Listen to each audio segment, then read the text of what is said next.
有一个23岁少年导演陈家，伊对台湾的信仰文化真痴迷，当日部准备制作一部以信仰为主题纪录片《三清》，伊希望透过镜头，让大家认捌台湾各地头的信仰故事。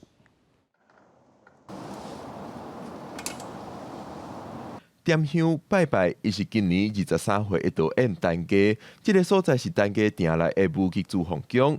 关在细汉讨业神佛的陈家，伫一摆供庙服务的机会当中改变想法，就一头栽入去信仰的世界。陈家伫通园做个记者，走过真侪供庙新闻，现主时也开始翕纪录片《三清》。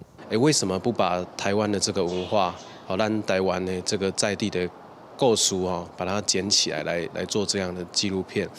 后来就想到说，民间信仰好像是一个很好的题材。就开始做田调的准备。真少少年人对咱这个道教也好，佛教咱这个宗庙的较有兴趣。找出一个台湾民间信仰共同的脉络，从这部片开始，愿意去探索台湾的文化。以信仰为主题，为2001年开始动工的纪录片《三清》，行大全台超过80间宫庙，记录信仰如何安大人心。除了通人知的大型宫庙以外，陈家是特别关注武吉主皇宫这款地方的中小型宫庙。可能是它还在发展中的阶段，那它很多时候它会需要这样子的一个关注。